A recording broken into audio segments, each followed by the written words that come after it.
वशिष्यते। पूर्णस्य पूर्णमादाय पूर्णमेवावशिष्यते। ॐ शान्ति शान्ति शान्तिः।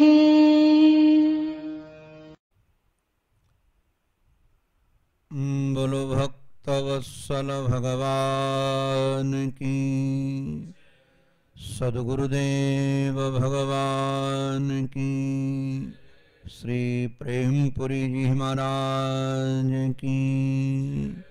नमो महद्भ्यो ब्राह्मणेभ्यो नमो नमः। परमाराध्य श्री महाराज श्री के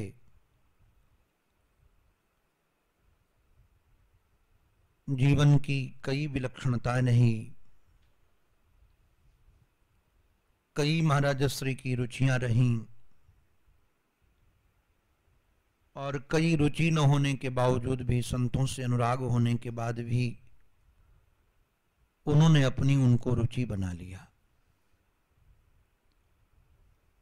भारत के विलक्षण विलक्षण संतों में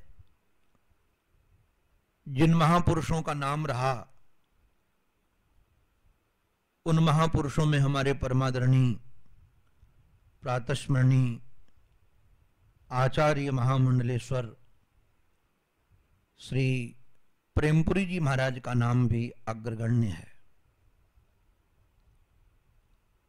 श्री कैलाश आश्रम ऋषिकेश के पंचम पीठाधीश्वर के रूप में भी पूज्य प्रेमपुरी जी महाराज विराजे। बाद में उन्होंने ये मोह नगरी, व्यस्त नगरी मुंबई में अपना निवास बनाया, रहने लगे, किंतु सत्संग की धारा उन्होंने कभी छोड़ी नहीं। आजीवन पर्यंत वेदांत के श्रवण मनन निधिध्यासन में ही उन्होंने जीवन व्यतीत किया। हमारे महाराज श्री से जब प्रेमपुरी जी महाराज का परिचय हुआ और महाराज जी के मुखारविंद से जब उन्होंने वेदांत के प्रतिपादन शैली को सुना तो बहुत मुग्ध हो गए। और उसके बाद महाराज श्री को कई कई महीने तक बंबई में रखते थे। महाराज जी का भी बहुत आदर था पूज्य श्री प्रेमपुरी जी महाराज के श्री चरणों में, उनकी आज्ञा मानते थे। हमने घटना सुनी है कि महाराज श्री विश्राम कर रहे थे मध्याह्न काल में और कोई व्यक्ति मिलने के लिए आया तो सेवक ने मना कर दिया कि महाराज श्री अभी मिलेंगे नहीं, विश्राम में हैं। वो वापस जा रहा था व्यक्ति, तो पूज्य प्रेमपुरी जी महाराज ने कहा, क्या हुआ, स्वामी जी नहीं मिले? बोले नहीं। क्या हुआ? बोले विश्राम कर रहे हैं। तो पूज्य प्रेमपुरी जी महाराज गए और कहा, विश्राम करना था तो वृंदावन में रहते, बंबई काहे को आए? महाराज जी तुरंत उठ करके मिले। उसके बाद आजीवन पर्यंत महाराज जी के समीप कोई भी किसी भी समय मिलने के लिए पहुंच जाए, महाराज जी कभी मना नहीं करते थे। तो ऐसे हमारे श्री प्रेमपुरी जी महाराज, जिनके प्रति महाराज श्री का अगाध प्रेम आदर रहा, उन्हीं प्रेमपुरी जी महाराज के द्वारा संस्थापित प्रेमपुरी अध्यात्म विद्या केंद्र के जितने भी ट्रस्टीगण हैं थे, वो सब महाराज श्री को इतना आदर देते थे। उसमें से बच्चू भाई जी, जिनका ये ट्रस्ट बनाने में बहुत पुरुषार्थ रहा, ट्रस्ट को चलाने में भी महाराज श्री के शिष्य थे और महाराज जी के प्रति बहुत आदर भी था, अगाध आदर था। जब तक महाराज श्री रहे तब तक महाराज श्री के 3 उत्सव वहां धूमधाम से मनाए जाते रहे। उसमें से गुरु पूर्णिमा और महाराज श्री की आनंद जयंती और संन्यास जयंती, ये तीनों महोत्सव तिथि के आधार पर ही वहां मनाए जाते थे और खूब लोग धूमधाम से मनाते थे। बाद में जब महाराज श्री का शिव विग्रह ब्रह्मलीन हो गया, उसके बाद 4 उत्सव प्रारंभ हो गए। गुरु पूर्णिमा, आनंद जयंती, आराधन महोत्सव और संन्यास जयंती। जैसे धूमधाम से महाराज श्री के श्री विग्रह रहने पर प्रेमपुरी अध्यात्म विद्या केंद्र मनाता था उत्सवों को, उसी उत्साह से आज भी ये उत्सव मनाए जाते हैं। प्रत्येक वर्ष बहुत धूमधाम से, और हमारे श्री प्रेमपुरी अध्यात्म विद्या केंद्र के जितने भी दृष्टिगण हैं बड़े उत्साह से। हमने तो कई बार देखा कि पूज्य प्रेमपुरी जी महाराज का तो एक ही महोत्सव मनाया जाता है वहां साल में, और महाराज श्री के 4 महोत्सव मनाए जाते हैं और सब में उनका उत्साह होता है। हमारे प्रेमपुरी ट्रस्ट के दृष्टिगणों का इस बार भी यह उत्साह शिथिल नहीं पड़ा। पूरे विश्व में महामारी ने अपना तांडव मचा कर रखा है, उसमें सब परेशान हैं, और भारत में भी यह मोह नगरी मुंबई नगरी भी अछूता नहीं है। हमने तो सुना है महामारी का तांडव जितना बंबई में हो रहा है शायद कहीं दूसरी जगह हो रहा हो भारत में। उसके बाद भी हमारे आदरणीय श्री गिरीश भाई, श्री प्रकाश भाई और सब अन्य दृष्टिगण जिन जिन लोगों का जो जो विभाग दिया गया है, सब लोग बहुत सजग हैं, सावधान हैं। जो कार्यक्रम प्रेमपुरी में चल रहे हैं उनको सुचारू रूप से चलाने का प्रयास है, और प्रेमपुरी से जितने जुड़े हुए सत्संगी हैं उनको समय से सत्संग भी मिले, ये भी प्रयास है। इसलिए आज ये गुरु पूर्णिमा का पावन पवित्र महोत्सव श्री प्रेमपुरी अध्यात्म विद्या ट्रस्ट के द्वारा मनाया जा रहा है। सरकार के द्वारा जो सावधानियां बताई गई हैं, उन सावधानियों को ध्यान में रखते हुए लोगों को आहूत तो नहीं किया गया, किंतु लोगों को घर बैठे गुरु पूर्णिमा का तो संदेश देने का पूर्ण प्रयास किया गया। आज हम सब पूज्य संतों के सन्निधि में, हमारे ब्रज के संतों में शिरोमणि काशनिक पूज्य श्री गुरु शरणानंद जी महाराज के सानिध्य में, उनकी ही अध्यक्षता में आज हम लोग ये उत्सव मनाएंगे। उत्सव की जो विधि रहती रही हर वर्ष, उस विधि के आधार पर ही पहले हम सब मिलकर के जो जो जहां जहां पर हैं आप लोगों के पास में प्रातः स्मरण होगा। अगर प्रातः स्मरण याद है बहुत सारे लोगों को, हमारे प्रेमपुरी के सत्संगियों को, तो प्रातः स्मरण के माध्यम से हम सब पहले गुरु वंदना करेंगे। हम सब मिलकर के गुरु वंदना करेंगे। आओ हम सब मिलकर के आराध्य गुरुदेव के चरणों में अपनी भाव पुष्पांजलि गुरु वंदना के रूप में उनके चरणों में निवेदित करें। श्री गुरुदेव प्रातः स्मरणम। श्री गुरवे नमः।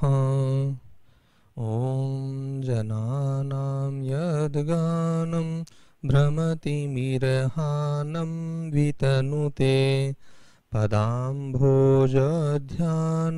दिशति परमानन्दपदवीं स्मरामि प्रातस्तं प्रणतजनताजुष्टचरणम् अखण्डानन्दं श्रीगुरुवरमहं ब्रह्म परमम् पवित्रायद्वाणी प्रविशति विचित्रारिदि यदा तदाकाराक्षिन्ना भवति निखिलाकारघटिता स्मरामि प्रातस्तं नयनरमणीयं सुखकरम् अखण्डानन्दं श्रीगुरुवरमहं ब्रह्म परमम् स्वभावादासुते पदनखविभायस्य सुफलम् जनः सेवी धन्यो भवति कृतपुण्यो न चिरतः स्मरामि प्रातस्तं भुवनमहनीयं नवनवम् अखण्डानन्दं श्रीगुरुवरमहं ब्रह्म परमम् कथायां पीयूषं प्रवचनकलायां च पटुता सुलेखे लालित्यं लसति किल यस्य क्षितितले स्मरामि प्रातस्तं भवजलधिभीतैकशरणम् अखण्डानन्दं श्रीगुरुवरमहं ब्रह्म परमम् यदन्तश्चातुर्यं विलसति समाधुर्यमखिलं गुणालीयं नित्यं वरयति मरालीवदयितम् स्मरामि प्रातस्तं सरुचिकरुणापूरमधुरम् अखण्डानन्दं श्रीगुरुवरमहं ब्रह्म परमम् यदा लोके लोके भवति नहि शोके क्षणतमः यदा संगे भंगे गलति भवरंगे रुचिरता स्मरामि प्रातस्थं निगमवरवीथि प्रचरणम् अखण्डानन्दं श्रीगुरुवरमहं ब्रह्म परमम् विरक्ता सद्भक्ता विविधविधसक्ता अपि जनाः स्वदन्ते स्वान्तर्यद्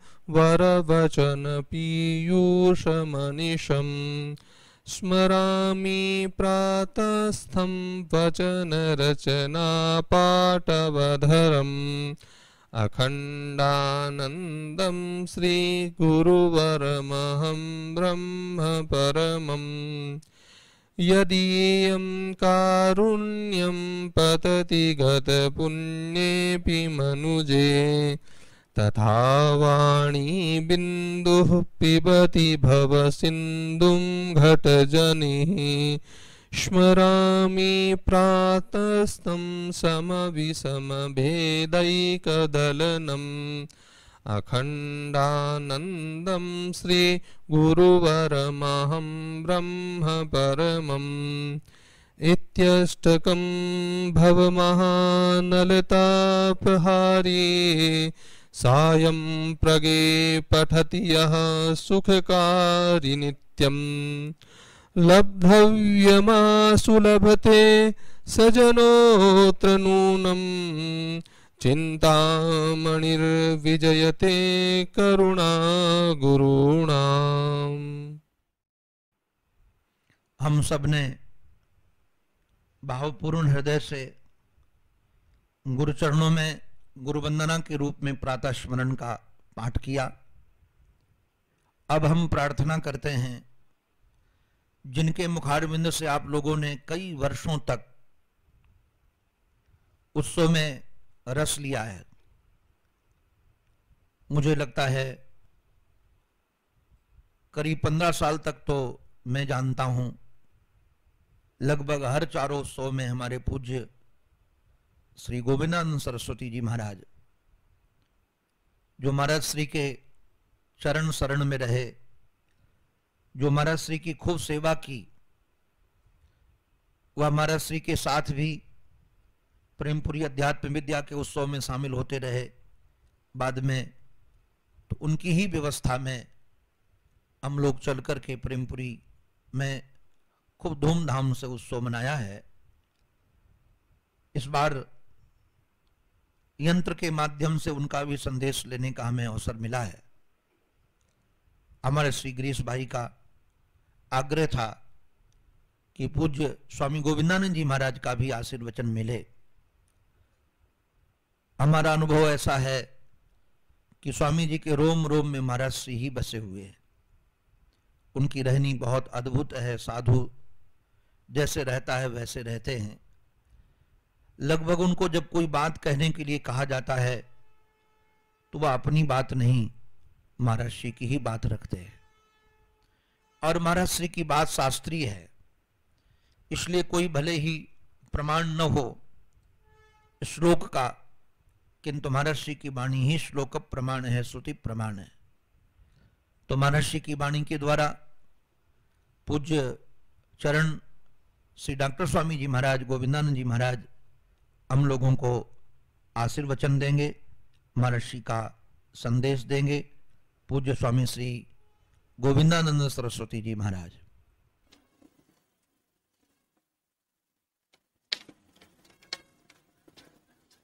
गुरु ब्रह्मा गुरु विष्णु गुरुदेवो महेश्वरः गुरुः साक्षात् परम ब्रह्म तस्मै श्री गुरवे नमः।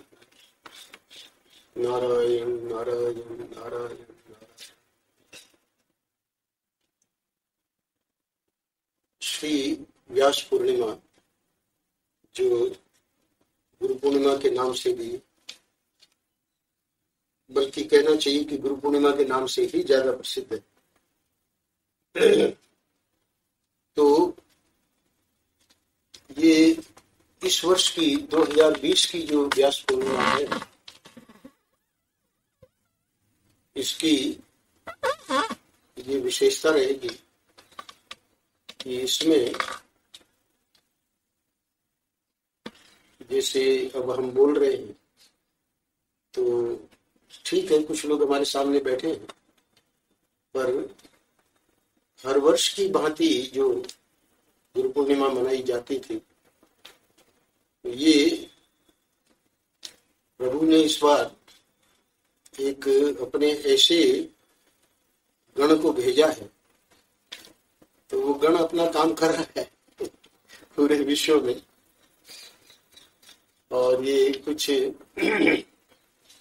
अद्भुत लीला ही है, पर फिर भी गुरु पूर्णिमा जो है वो अपने स्थान पर जैसे जैसे लोगों को समझ में आ रहा है मना रहे हैं। इस बार कार्ड यद्यपि नहीं छपा, पर महाराज श्री का जो आशीर्वाद है वो सबको व्हाट्सएप पे और यूट्यूब में, तो महाराज श्री ने इस बार, यानी महाराज श्री का जो हम उनके प्रवचनों से कुछ अंश देते हैं आशीर्वाद के रूप में, तो इस बार का जो स्वामी श्री सच्चिदानंद जी महाराज ने पसंद किया वो ये संदेश था, आशीर्वाद था, तुम निर्भय रहो, क्योंकि यदि तुम परमात्मा के प्रति हृदय से सच्चे रहे तो तुम्हारी हानि कभी हो ही नहीं सकती। जिसे संसारी लोग हानि समझते हैं, महाराज जी कह रहे हैं, वह तो साधक के लिए परम लाभ है।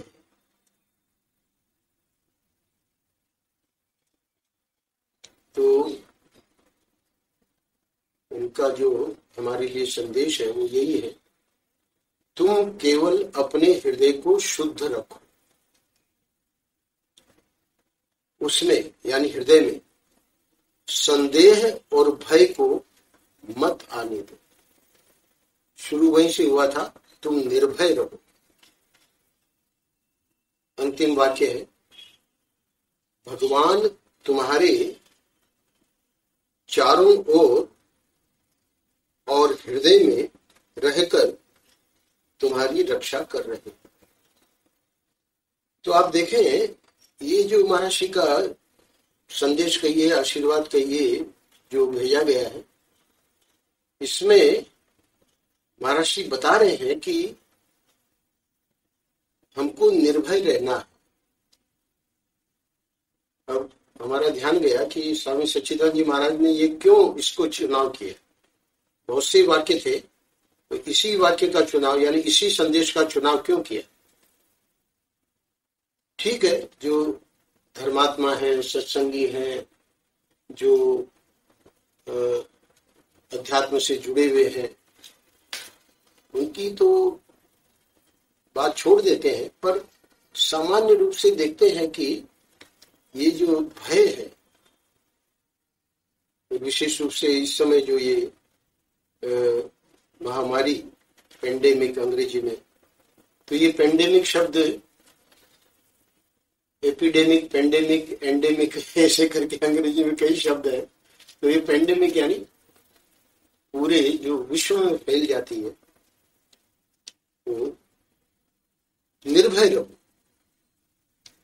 और उसमें सूत्र क्या दिया कि भगवान तुम्हारे चारों ओर और हृदय में रहकर तुम्हारी रक्षा कर रहे हैं। तो हो क्या रहा है कि हम लोगों के जो हृदय है, वो हृदय किसी हमारी कमजोरी के कारण उसमें एक प्रकार की कहना चाहिए कि ये काम, क्रोध, लोभ, मोह, मद, मात्सर्य जो गिनाए गए 6 प्रकार के शत्रु, तो इनका तो निरंतर रहता है शत्रुओं का आक्रमण।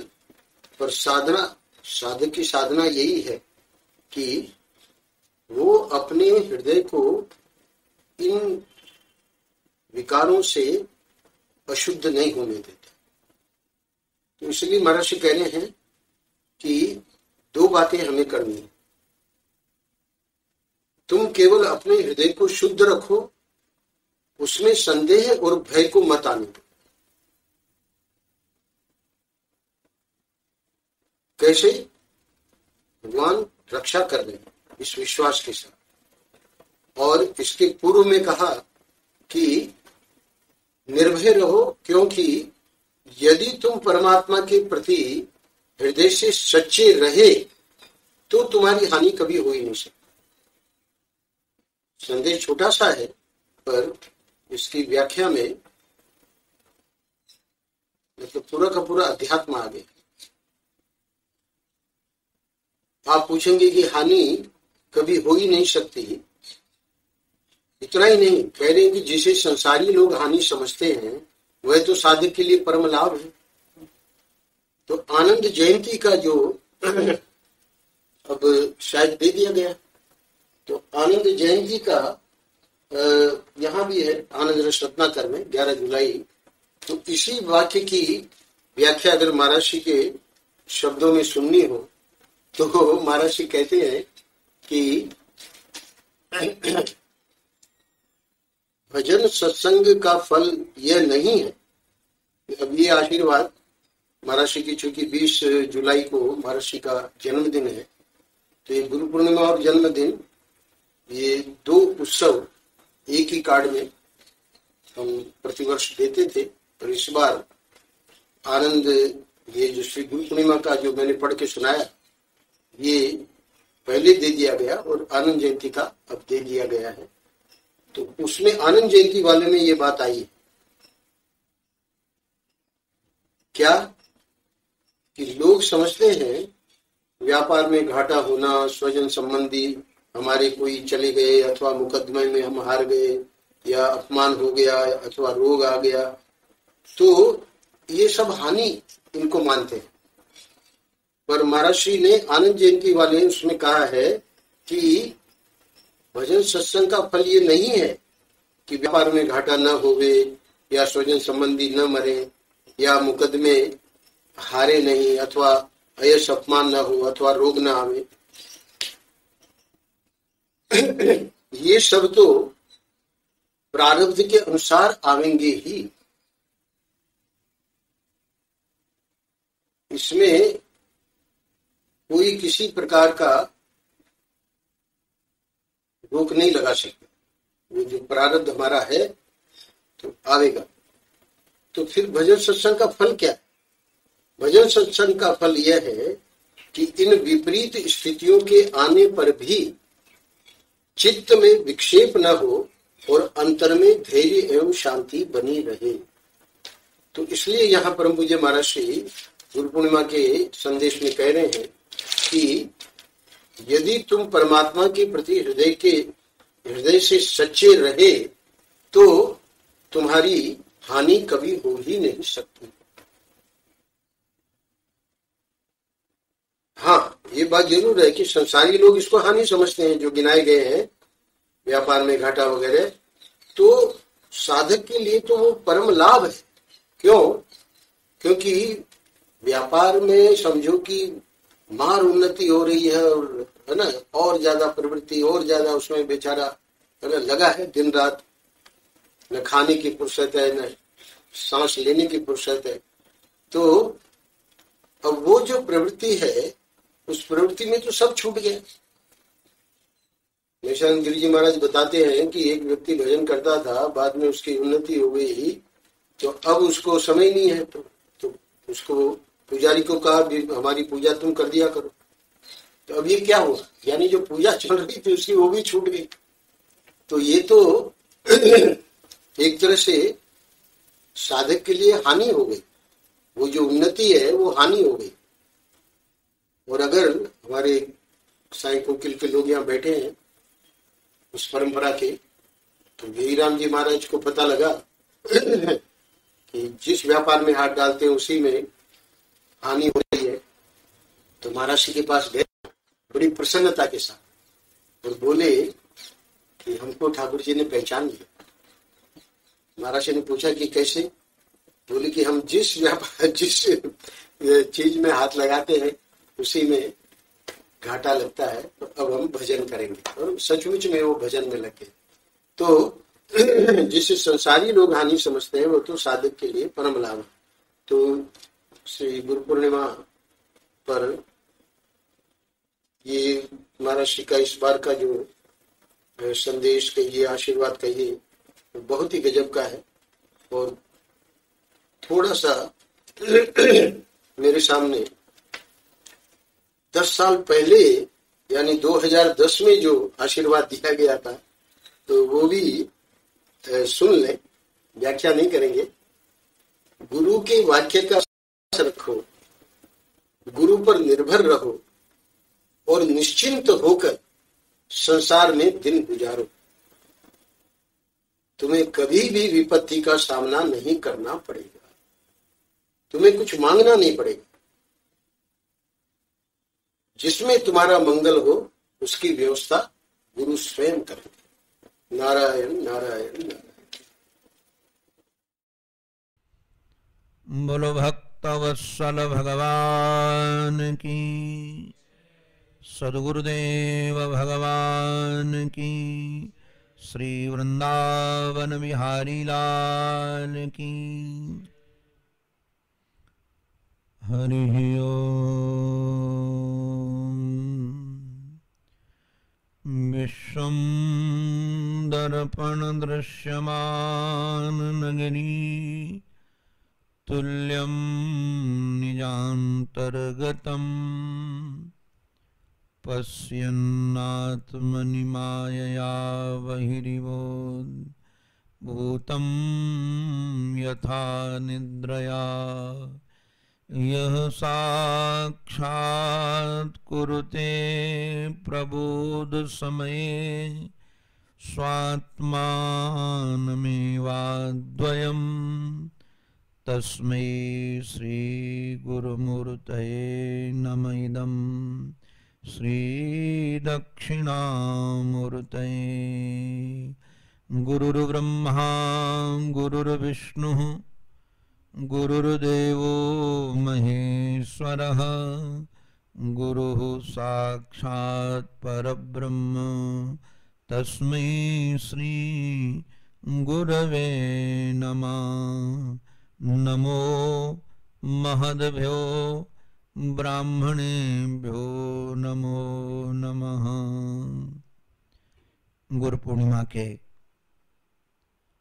पावन पवित्र महोत्सव में आचार्य चरण प्रेम स्वरूप प्रेमावतार श्री प्रेमपुरी जी महाराज के श्री चरणारविंदों में एवं आराध्य श्री महाराजश्री के श्री चरणारविंदों में बारंबार मैं वंदन करता हूं। आज इस सत्संग सत्र के अध्यक्ष काष्णिक गुरु पूज्य महाराजश्री के श्री चरणों में मैं बारंबार वंदन करता हूं।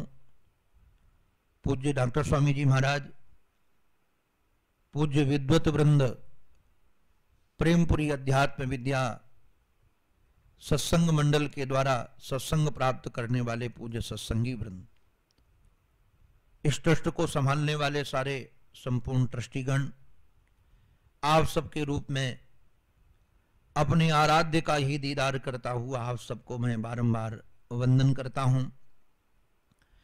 गुरु पूर्णिमा के पावन पवित्र महोत्सव पर कुछ बात आप सबके सन्मुख मैं अवश्य रखूंगा। निश्चित रूप से संसार में सबसे महत्वपूर्ण यदि कोई व्यक्तित्व है, उस व्यक्तित्व का नाम गुरु है। आप जरा विचार कीजिएगा, कभी चिंतन कीजिएगा। प्रथम गुरु के रूप में यदि कोई है तो उसका नाम मां है। मां प्रथम गुरु है।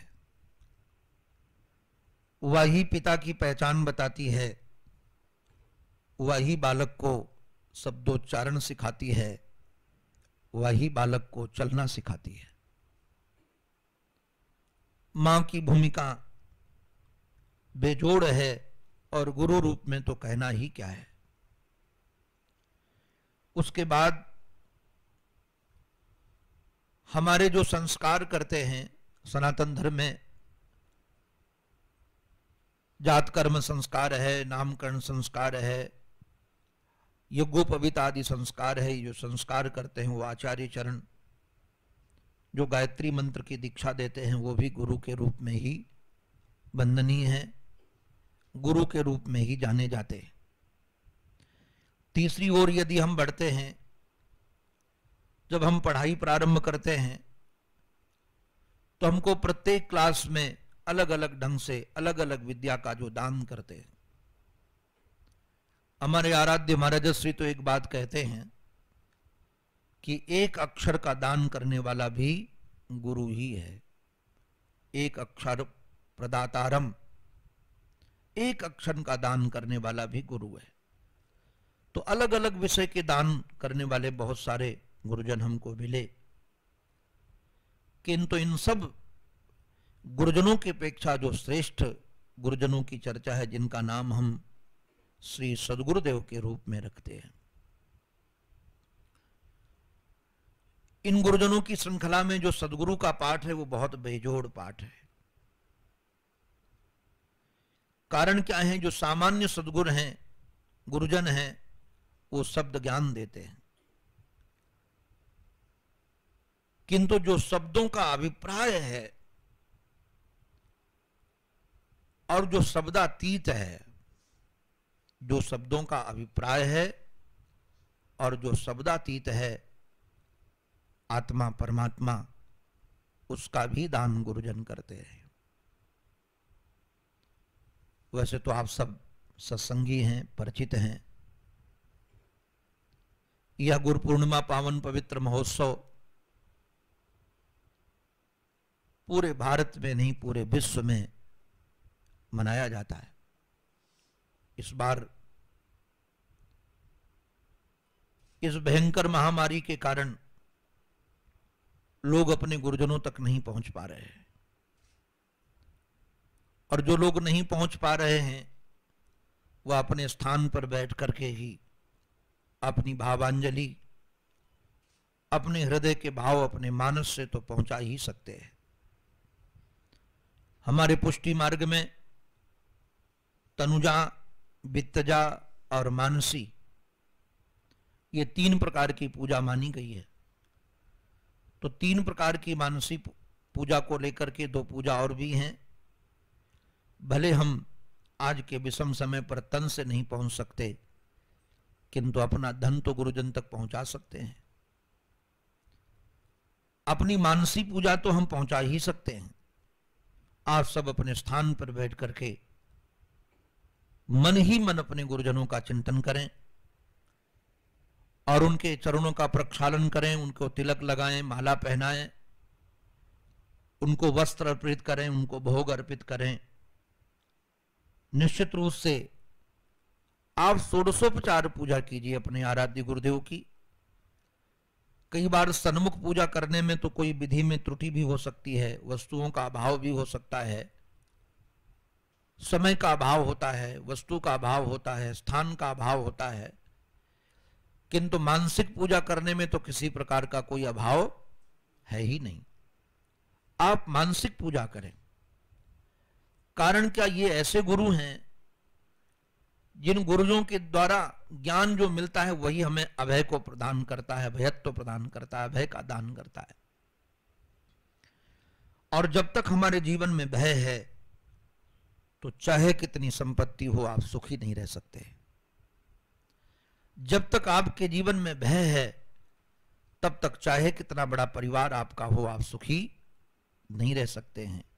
जब तक आपके जीवन में भय है तो सुविधाएं चाहे कितनी बड़ी हों किंतु आप सुखी नहीं रह सकते। भयशील व्यक्ति सब सुविधाओं में भी रोता है। मेरे साथ एक सज्जन थे कुछ दिन पहले, एक यात्रा में एकांत में कहीं रुके थे, उनको रात भर नींद नहीं आई, सारी व्यवस्था थी। मैंने पूछा क्या बात है, आज नींद क्यों नहीं आई?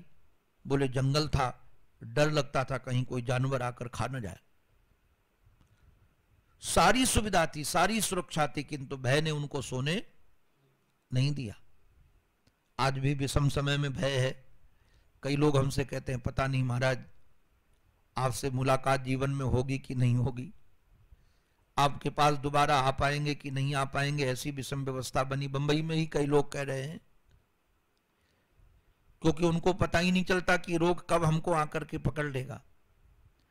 आप जरा विचार करो, इस छोटे से रोग से आप परेशान हो तो जो भवरोग है जिसमें भय ही भय है, उस रोग से निवृत्ति का यदि कोई साधन है, वो वैद्य यदि कोई है तो सदगुरु वैद्य, सदगुरु ही वैद्य है। उनके वाक्यों पर विश्वास। मैं आपको निवेदन करूं, दुख का कारण मृत्यु नहीं है, मृत्यु का भय है। मृत्यु तो एक वस्त्र बदलना है। अगर यह बात पता चल जाए तो निश्चित रूप से नए वस्त्र पहनने में तो प्रसन्नता होती है। गोविंद हमारे यही तो कहते हैं कि जिसका जन्म हुआ है उसकी मृत्यु निश्चित है, किंतु वासांस जीर्णानि यथा विहाय नवानि गृह्णाति नरोपराणि। मृत्यु और क्या है? मृत्यु पुराना वस्त्र छोड़ करके नया वस्त्र पहनना है। रोग क्या है? रोग हमारे पाप को समाप्त करने की सबसे बड़ी औषधि है। पाप बने रहेंगे तो निश्चित रूप से दुख होगा, तो रोग आता है और रोग से पाप क्षीण हो जाता है। अगर हमको पता चले कि हमारे पापों को क्षीण करने के लिए रोग भेजा गया है तो हम भय से नहीं भरेंगे, उसको आनंद से सहेंगे। जैसे इंजेक्शन लगाते हैं ना तो पीड़ा होती है, किंतु ये पता होता है कि इस इंजेक्शन से स्वस्थ हो जाएंगे, तो पीड़ा सहते हैं कि नहीं सहते? ये डायबिटीज वाले जो रोज इंसुलिन लेते हैं और रोज अपने पेट में चुभोते हैं, तो चुभोने की पीड़ा तो होती है, किंतु पता है कि चुभोने से बढ़िया खा सकेंगे, बढ़िया सो सकेंगे, तो उससे भय नहीं लगता है, उस सुई से भय नहीं लगता है, क्योंकि उसका परिणाम पता है। ऐसे ही मृत्यु का परिणाम पता हो, रोग का परिणाम पता हो, अगर ये अपमान का परिणाम पता हो, उपेक्षा का परिणाम पता हो, हानि का परिणाम पता हो, तो आपको भी इससे भय नहीं लगेगा, आप भय मुक्त हो जाएंगे। तो भय मुक्त करने वाला यदि कोई है तो गुरु है। और मुझे श्लोक बहुत प्रिय है, गुरुर् ब्रह्मा गुरुर्विष्णु गुरुर्देवो महेश्वरः। गुरु ही ब्रह्मा है, गुरु ही विष्णु है और गुरु ही महेश्वर है। आप कहेंगे तीनों एक कैसे हो सकते हैं? तीनों एक इसलिए हैं कि तीनों मिलकर के जो काम करते हैं वो एक करता है। जो ब्रह्मा काम करते हैं वो काम शंकर नहीं करते हैं, जो शंकर काम करते हैं वो ब्रह्मा नहीं करते हैं, और शंकर और ब्रह्मा जो काम करते हैं वो विष्णु नहीं करते। किंतु गुरु ऐसे हैं कि ब्रह्मा का भी काम करते हैं और विष्णु का भी काम करते हैं, शंकर का भी काम करते हैं। आप कहेंगे कैसे काम करते हैं? ब्रह्मा का काम है सृष्टि का सृजन करना, तो हमारे अंतःकरण में जो सात्विकता भरना है, सात्विकता की सृष्टि, जिस सृष्टि में परमात्मा दिखने लगे, साधन शरीर रूपी महाराज यान तैयार करते हैं गुरुदेव, और इस साधन रूपी शरीर को तैयार करके उसकी रक्षा भी गुरु ही करते हैं। वो दूसरे के जुम्मे नहीं डाल देते कि हमने साधन का शरीर बनाया है तो इसकी रखवाली तुम करो। वो स्वयं रक्षा करते हैं, क्योंकि भगवान गुरुदेव को जीव से बहुत प्रेम है। जिससे प्रेम होता है, जैसे माँ बालक से प्रेम करती है तो उसको मालिश भी स्वयं करती है, भोजन भी स्वयं बनाती है, कपड़े भी स्वयं धोती है, उसको लगता है ये सेवा हम दूसरे को नहीं देंगे। तो भगवान जीव से बहुत प्रेम करते हैं, इसलिए भगवान भी, गुरुदेव भगवान भी सब काम करते हैं। अच्छा, संहार करने का भी काम करते हैं। क्या संहार करते हैं? जो उसके जीवन में दोष है निर्दोष बनाते हैं, काम का, क्रोध का, लोभ का, मोह का, ये सब का दमन करते हैं, सबको नाश करते हैं। इसलिए गुरुदेव साक्षात कौन है? बोले परब्रह्म है। इस परब्रह्म से ही ब्रह्मा विष्णु महेश बनते हैं। मूल तत्व परब्रह्म है, उस परब्रह्म से ही ब्रह्मा बनते हैं, उसी परब्रह्म से विष्णु बनते हैं, उसी परब्रह्म से शंकर बनते हैं। तो जो मूल तत्व है जिससे ब्रह्मा विष्णु महेश बनते हैं, वह भी हमारे गुरु ही है। और इतना ही नहीं, ऐसे गुरुदेव को हम बारंबार वंदन करते हैं। एक श्लोक और भी बहुत दिव्य है जो हम सब लोग गुनगुनाते हैं, लगभग सबको श्लोक याद है। त्वमेव माता च पिता त्वमेव, त्वमेव बंधुश्च सखा त्वमेव, त्वमेव विद्या गुरुस्त्वमेव, त्वमेव विद्या गुरुस्त्वमेव, त्वमेव सर्वम मम देव देव। ये पाठ तो इसका ये है। बाद में पाठ भेद होते हुए विद्या के साथ साथ द्रविड़ शब्द का प्रयोग कर दिया। और मेरी अनुभूति यही है कि सचमुच में जिन्हें गुरु मिलते हैं वो माँ का रूप भी काम करते हैं, पिता का भी काम करते हैं, बंधु का काम भी करते हैं और सखा का भी काम करते हैं। हम तो अपने गुरुदेव को जानते हैं, जो मेरे साथ मित्रता का जैसा व्यवहार रखते थे, इतने प्रेम से हृदय की बात भी पूछते थे, और पूछते ही नहीं थे, उसका समाधान भी करते थे। मां बनकर के भोजन का ध्यान रखना, पिता बनकर के सुरक्षा का ध्यान रखना, बंधु बनकर के हमारी उन्नति का ध्यान रखना, और सखा बनकर के हमारी समस्याओं का समाधान करना, और हमारे लिए तो सच्चे धन भी वही हैं, और सच कहें साक्षात विद्या स्वरूप वही है।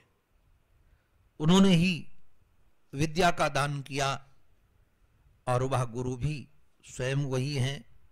सबके रूप में हमें तो वही नजर आते हैं, इसलिए पूर्ण गुरु हैं। इसलिए गुरु पूर्णिमा भी पूर्णिमा के दिन ही मनाई जाती है। पूर्ण परिपूर्ण है, वो हर रूप में मिलते हैं। हमने तो देखा, महाराज जी से पूछा किसी ने कि गुरु किसे कहते हैं। महाराज जी जान गए कि पूछने वाला जो व्यक्ति है वो जिस भाषा को समझते हैं, वो तो कहा कि गुरु उसको कहते हैं जो गुर्रा है। तो पूछने वाले संत ने कहा कि महाराज जी आप गुर्राते क्यों नहीं हो, आप तो डांटते कभी नहीं हो। बोले इसलिए डांटता हूं कि तुम भाग जाओगे। सच्चा गुरु वही है जो शिष्य पर अनुशासन रखे। हमने देखा है गुरुजन दूसरों को साथ में कुछ नहीं कहते, जो उनका अनुचर होता है उसका पूरा ध्यान रखते हैं, डांटते भी हैं, प्यार भी करते हैं, जिससे उन्नति हो वो करते हैं। क्रोध ना हो तब भी अपने अंतःकरण में क्रोध को बुलाते हैं कि क्रोध नहीं करेंगे तो इसका कल्याण नहीं होगा। इसलिए गुरु तत्व अद्भुत तत्व है। इसलिए तो भक्तमालकार ने बड़ी सुंदर बात कही। भक्तमालकार तो मंगलाचरण यहीं से करते हैं।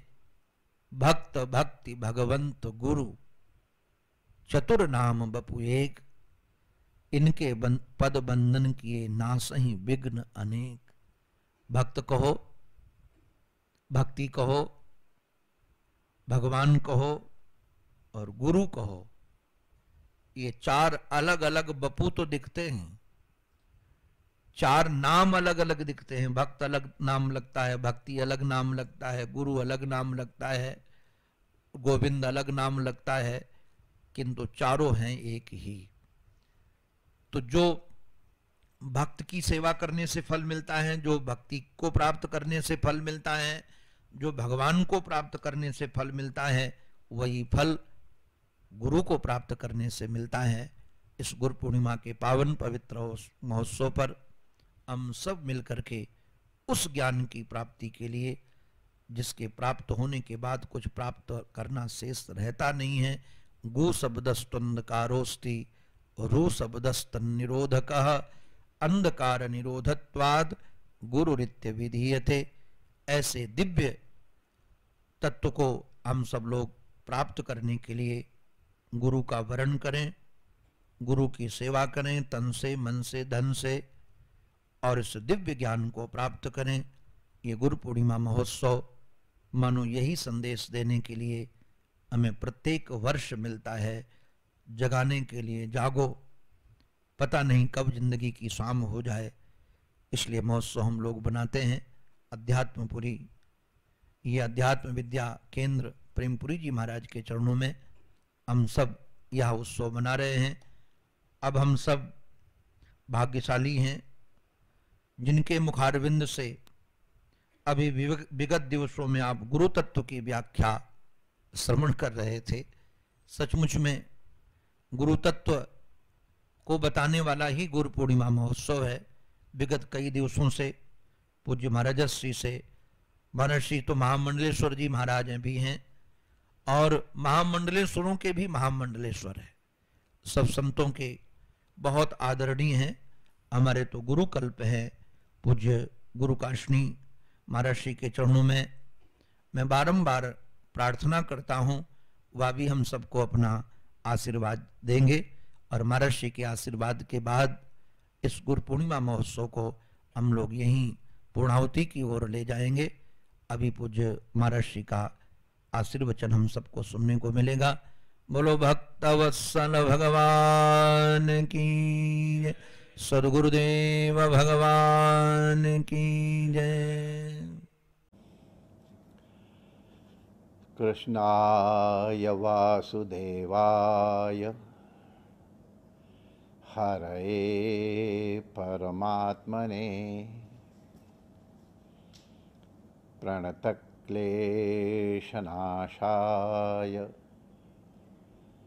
श्रीगोविन्दाय नमो नमः। ठाकुर हमरे रमण बिहारी, हम हैं रमण बिहारी के। ठाकुर हमरे रमण बिहारी, हम हैं रमण बिहारी के। साधु सेवा धर्म हमारा, काम न दुनिया दारी से। साधु सेवा धर्म हमारा, काम न दुनिया दारी से। कोई भला कहो चाहे बुरा कहो, हम हो चुके रमण बिहारी के। कोई भला कहो चाहे बुरा कहो, हम हो चुके रमण बिहारी के। हम हो चुके रमण बिहारी के। हम हो चुके रमण बिहारी के। हम हो गए सद्गुरु प्यारे के। हम हो गए सद्गुरु प्यारे के। हम हो चुके रमण बिहारी के। श्री रमण बिहारी लाल की जय। पूज्य सद्गुरुदेव भगवान की जय। सर्व संत हरिभक्तन की जय। श्री गुरु पूर्णिमा महोत्सव की जय। आज के आनंद की जय। जय जय श्री राधे श्याम।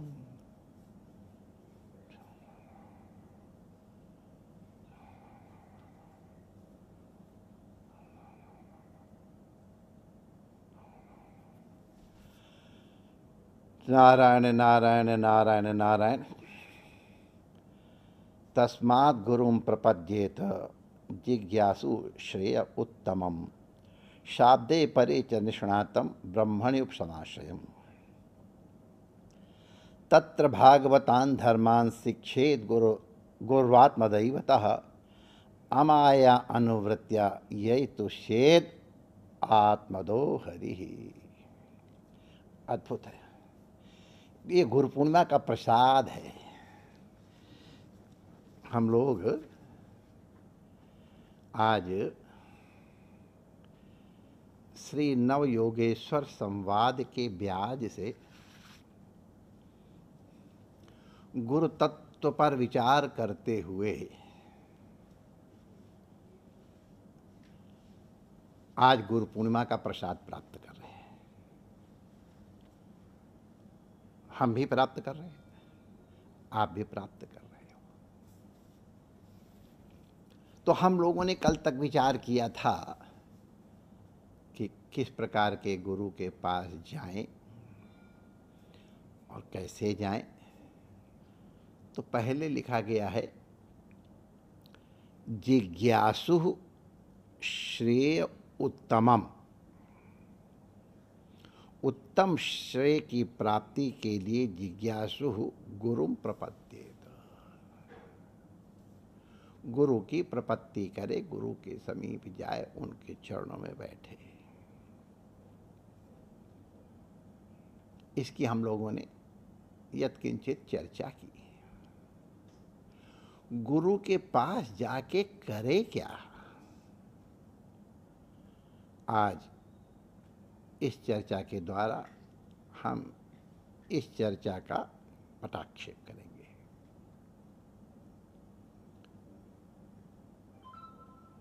तत्र भागवतान धर्मान शिक्षित, तत्र माने गुरु समीपम गत्वा, गुरु महाराज के समीप जा करके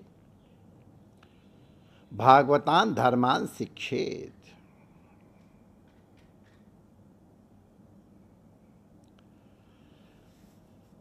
भगवान के जो होते हैं उनको भागवत कहते हैं।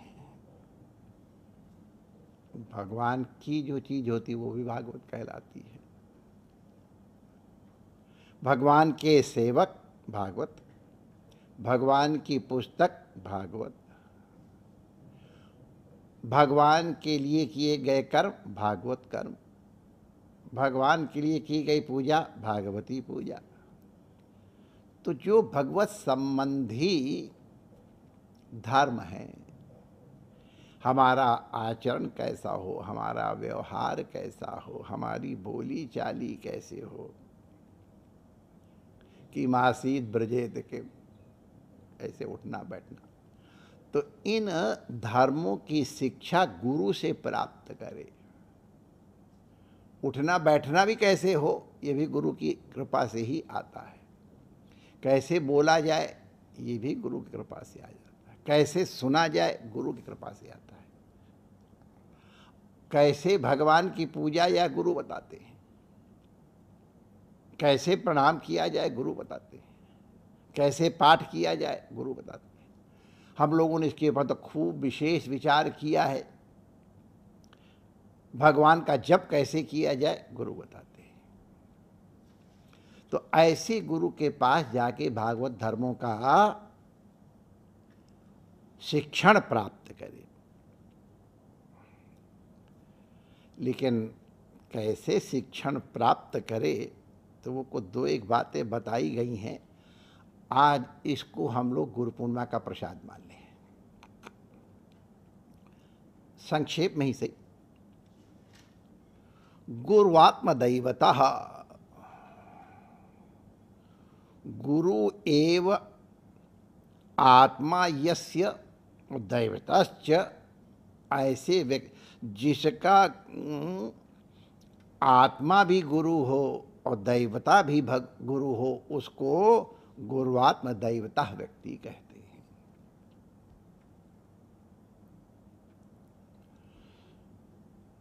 सबसे अधिक प्रेमास्पद अपनी आत्मा है, सबसे अधिक पूज्य अपना इष्ट देव है। वो गुरु को दोनों मान ले। परम पूज्य स्वामी अखंडानंद जी महाराज जी ने अपने संस्मरण सुनाए। वो परम पूज्य स्वामी योगानंद पुरी जी से उन्होंने कृष्ण मंत्र का उपदेश प्राप्त किया था, और उनकी कृपा से, उन्हीं के प्रमाण से कह रहा हूं, उन्हें भगवत साक्षात्कार भी हुआ। पूज्य स्वामी योगानंद पुरी जी रामकृष्ण परमहंस देव जी की परंपरा के थे।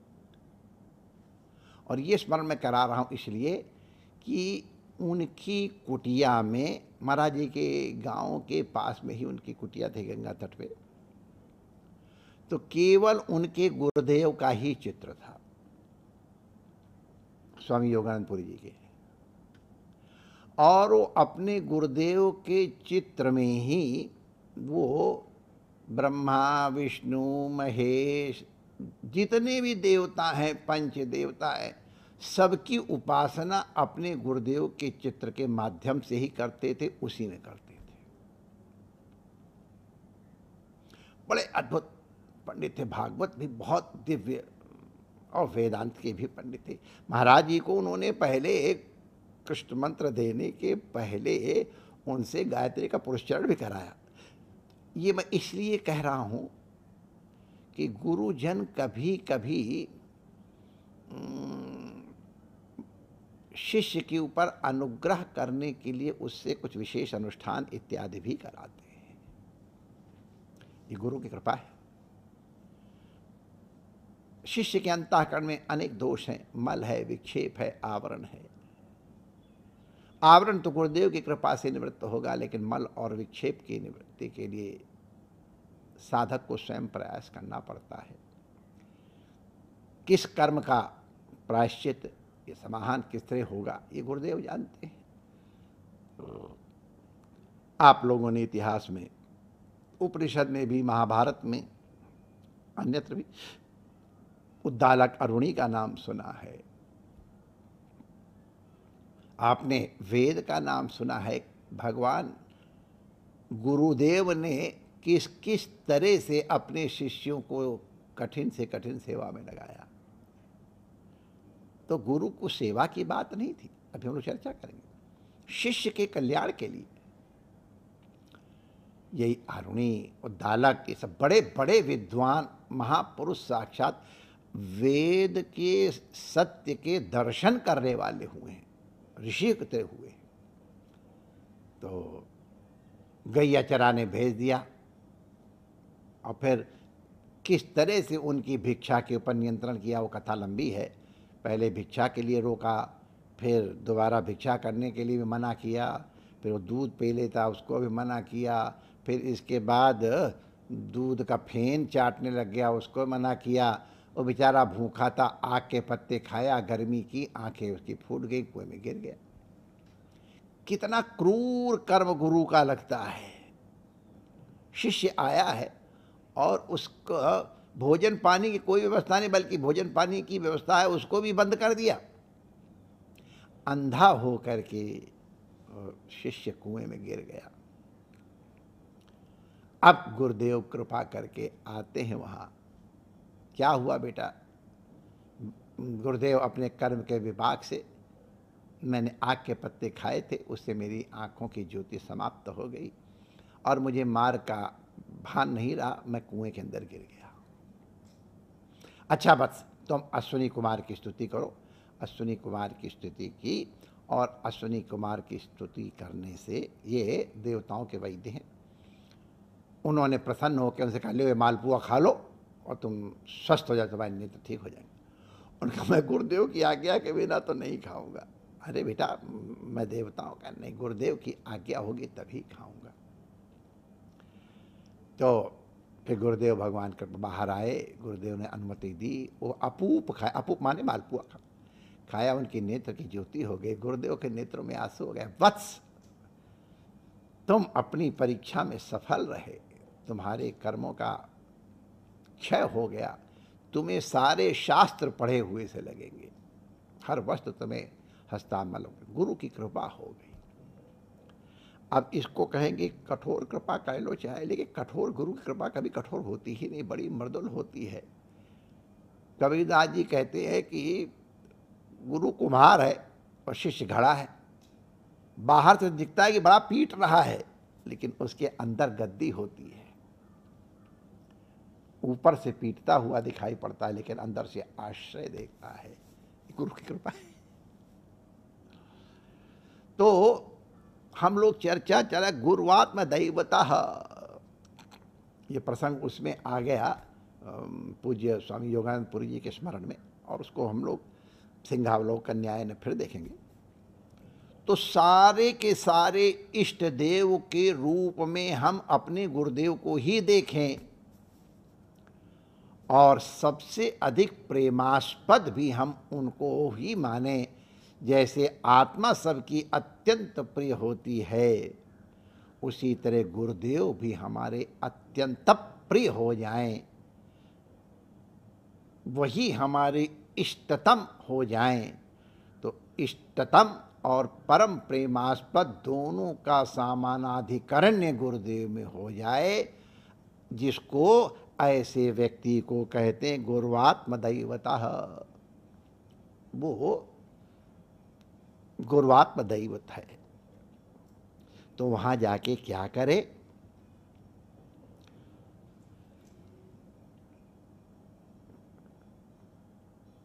अमाया अनुवृत्त्या,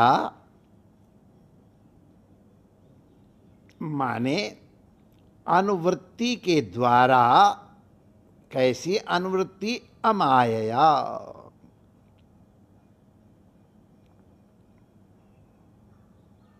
निष्कपट भाव से उनकी सेवा करे। ये दो विशेषण दिए हैं सेवा के लिए। अमाया अनुवृत्त्या, अमाया माने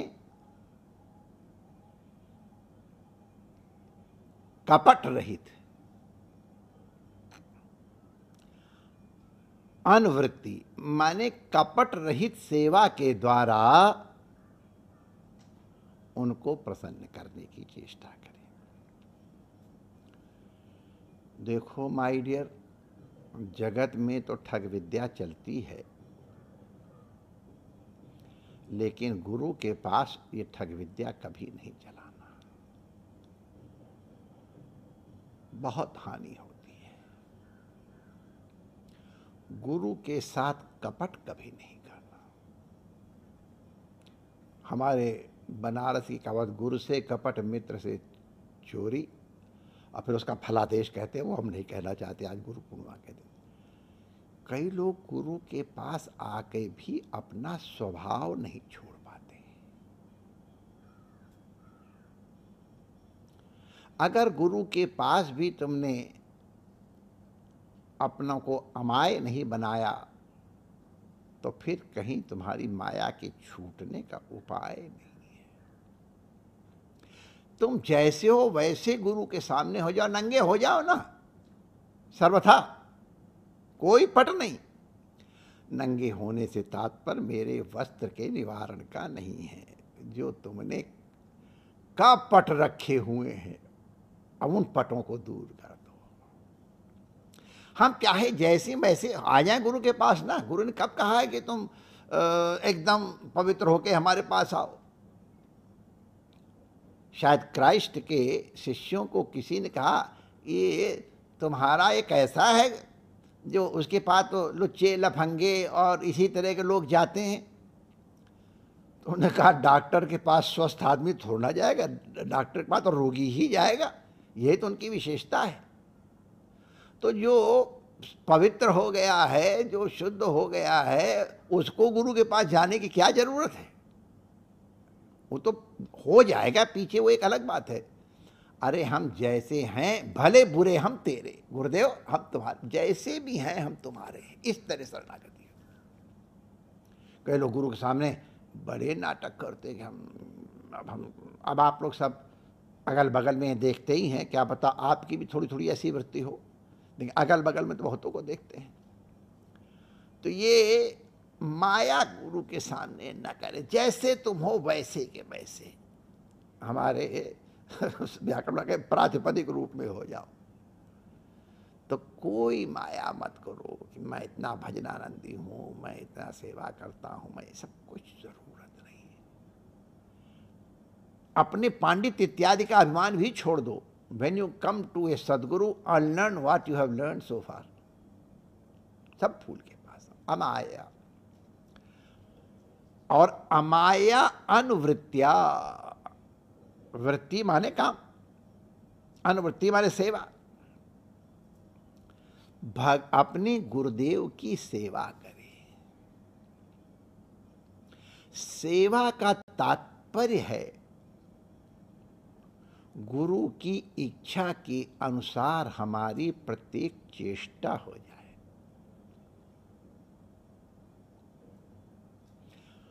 हम ये सोचे कि जो हम सेवा कर रहे हैं ये अपने लिए कर रहे हैं। कई लोग गुरु के ऊपर एहसान करने के लिए सेवा करते हैं।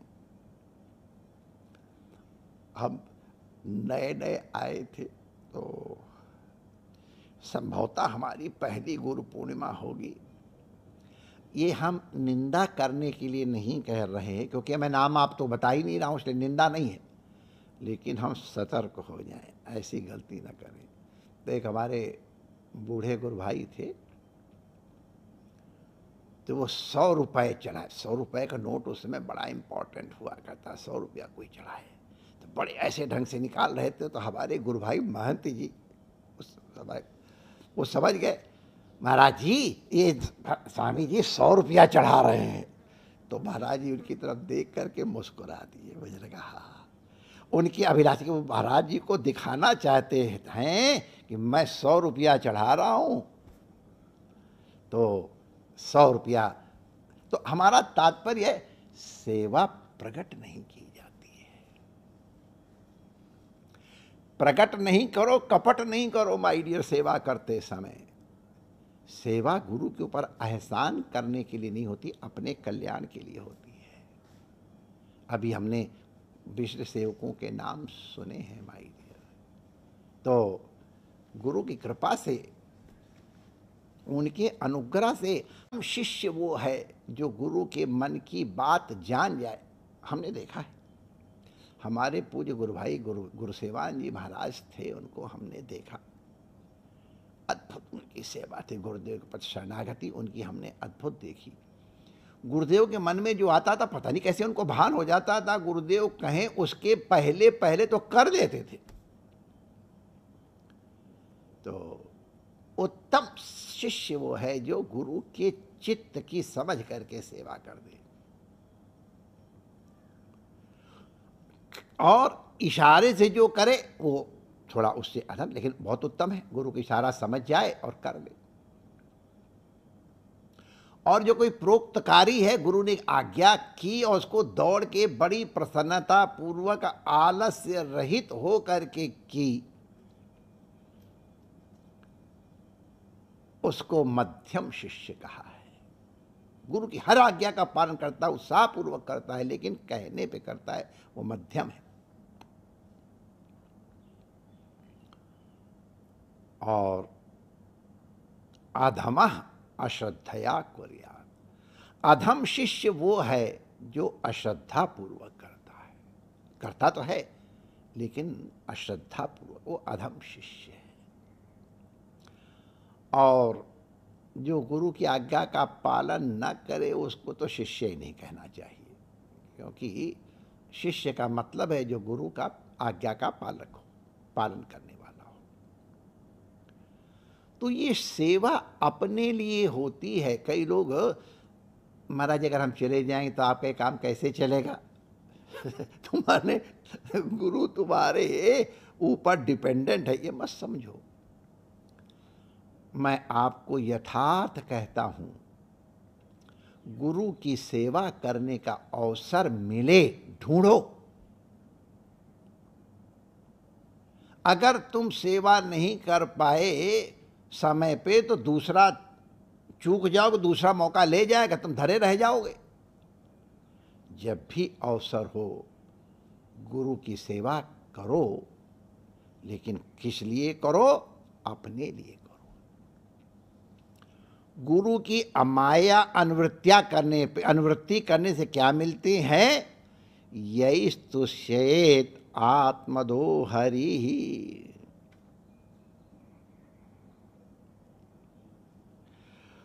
गुरु की सेवा करने के बाद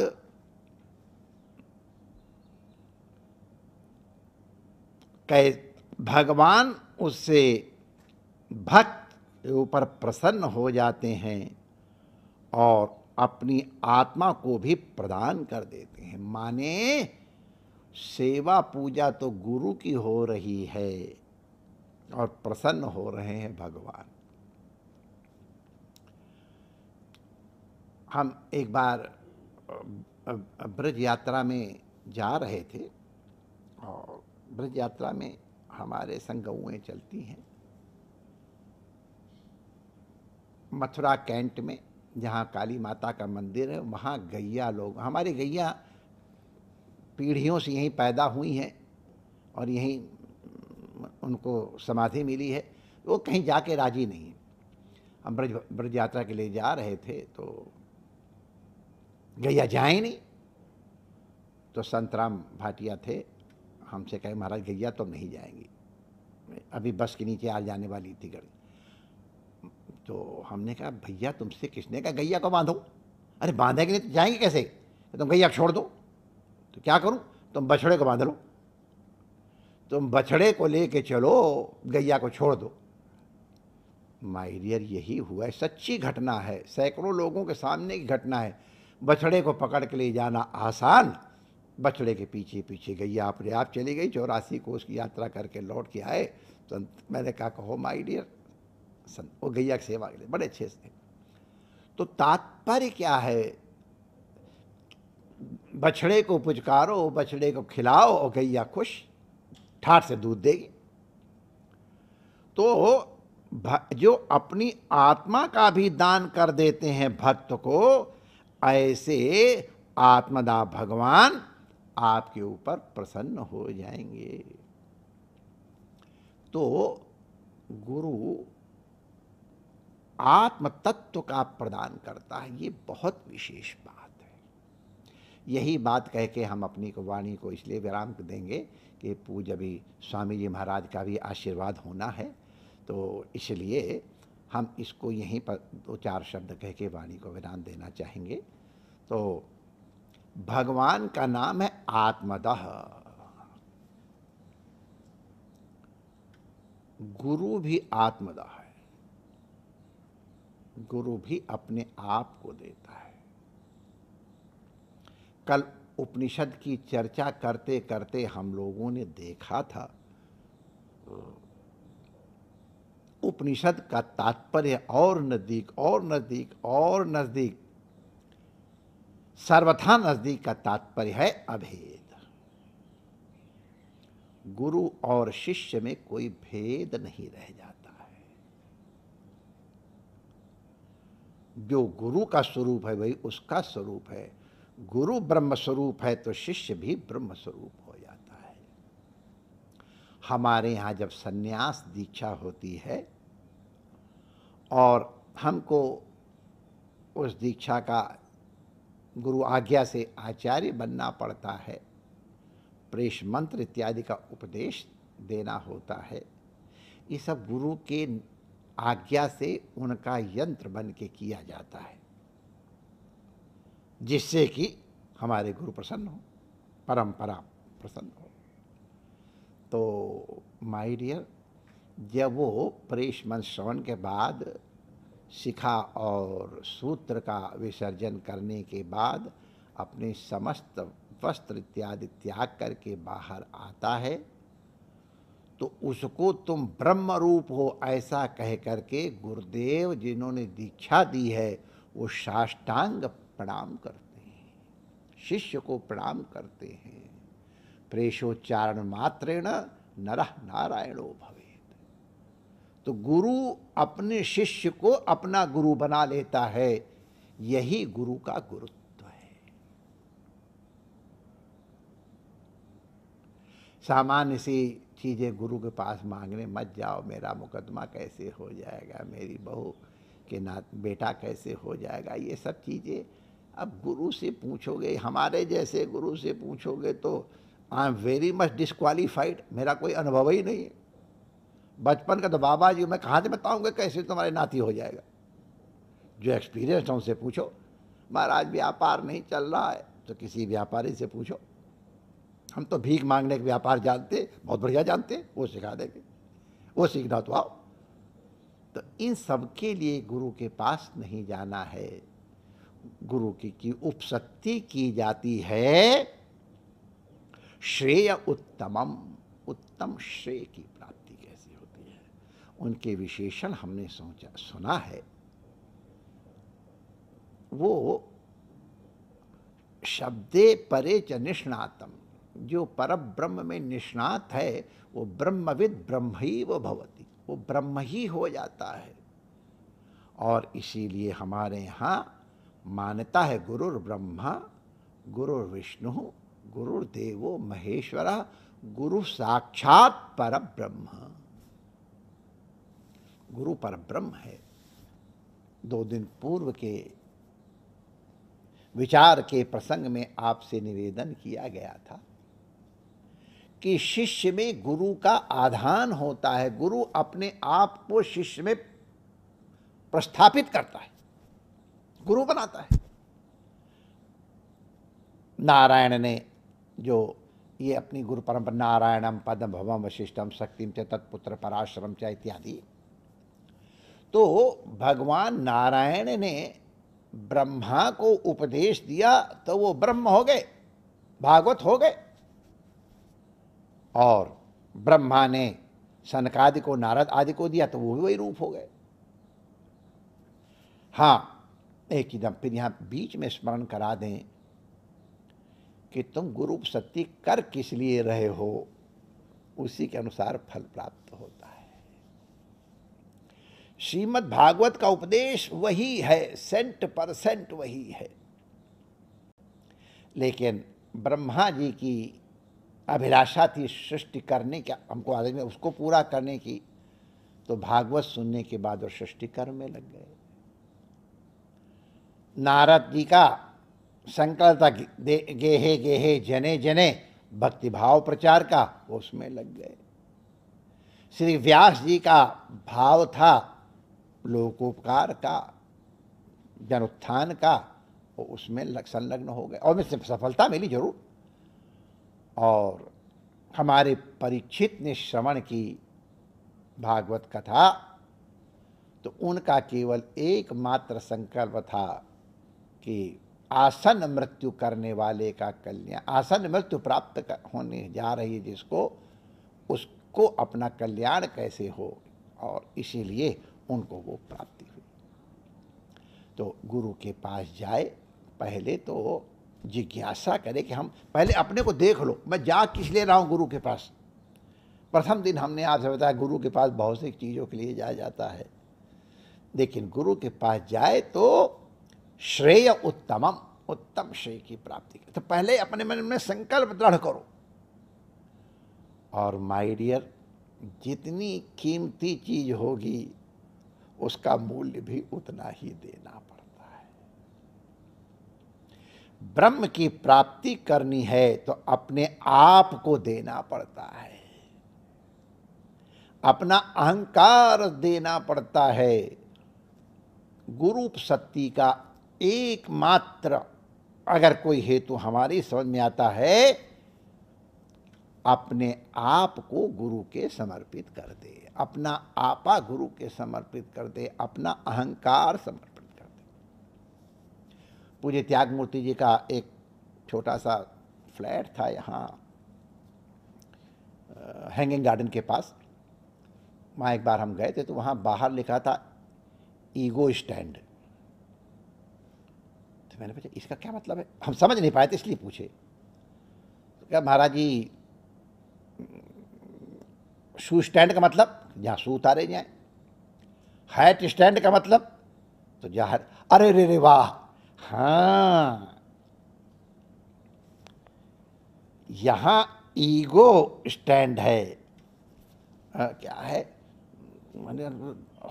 प्रेम में हस्ती ही, इश्क में हस्ती ही जुर्म है, आना न कभी, यहाँ सर लिए हुए, माने यहाँ हस्ती जुर्म है, हस्ती छोड़ के आओ।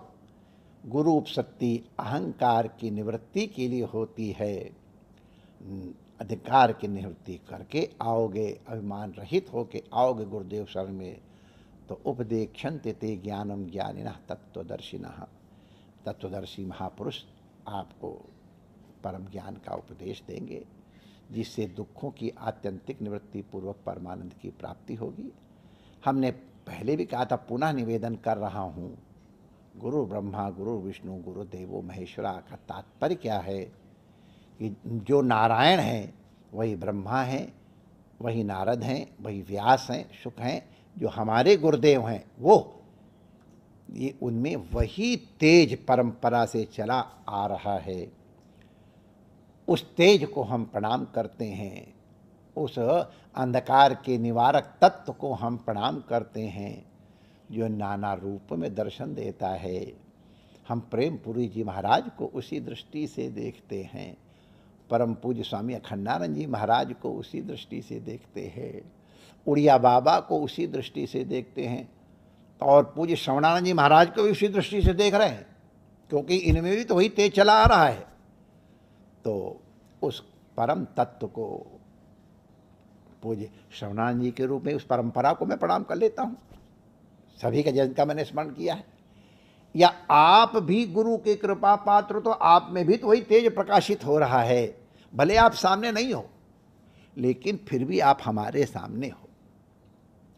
एक स्मार्ती दीक्षा होती है, उसमें शिष्य कहीं और होता है और गुरु कहीं और होता है, लेकिन शिष्य स्मरण से गुरु के पास पहुंच जाता है और गुरु स्मरण पूर्वक शिष्य के पास पहुंच जाता है। उसके अंतःकरण में प्रवेश करके काय इत्यादि का शमन करके उसको परम तत्व का उपदेश देता है। हमको लगता है अगर शरीर से आप गुरु पूर्णिमा करने के लिए रमणीति आए होते तो आप और बहुत चीज़ों में आपका ध्यान बट जाता। अब आप वैसे रमणीति आना हर तरह उत्तम है, इसमें कोई संदेह नहीं, हम उसकी न्यूनता नहीं कर रहे हैं, लेकिन परिस्थितियों के कारण अगर नहीं आ पाए हो, रपट पड़े तो हर गंगा की तरह से। लेकिन नहीं, यथार्थ भी है कि जितनी निकटता की अनुभूति आप वहाँ दूर रह के करोगे, पता नहीं रमणीति में आ करके उस तरह की निकटता की अनुभूति कर पाते कि नहीं कर पाते हमको मालूम नहीं है, क्योंकि बहुत भीड़ है, गर्मी बहुत है, वो धक्का दे के आगे जा रहा है, वो देखो क्या, इसमें कई बार दृष्टि चली जाती है तो गुरु से दृष्टि हट जाती है। कहाँ किसी को तुम अपने हृदय में बैठाओगे, वहाँ गुरु तुमसे दूर हो जाएगा, इष्ट तुमसे दूर हो जाएगा। तो स्मृति में तो फिर कोई दूसरे को प्रवेश करने का मौका नहीं है। माय डियर, तुम मेरी याद करो, मैं तुम्हारी याद करता हूँ। गुरु तत्व का हम लोगों ने विचार किया है, तुमको भी उस गुरु तत्व को साक्षात अपरोक्षानुभूति करके प्राप्त करना है कहूँ या अनुभूत करना है। आपकी मनोकामना सफल हो। मैं पूर्ण गुरु परंपरा को प्रणाम करता हूँ। प्रेम जो संत महापुरुष पधारते रहते हैं उनको प्रणाम करता हूँ, अपनी गुरु परंपरा को प्रणाम करता हूँ। और आप सब लोग जो इतने भक्तिभाव पूर्वक आते हो और हमको प्रेरणा देते हो, अगर आप हमको न कहे होते तो हम गुरु तत्व के ऊपर इतनी देर तक काहे को बातचीत किए होते। तो इसलिए हम आपके भी उपकृत हैं। आपके अंदर बैठे हुए श्री रमण बिहारी को प्रणाम करते हुए, आपके मंगल कामना करते हुए, यदि कोई स्खलन हुआ हो, कोई प्रमाद हुआ हो, उसकी क्षमा याचना करते हुए अपनी वाणी को विराम देने की अनुमति चाहते हैं। जय श्री कृष्ण। श्री रमण बिहारी लाल की जय।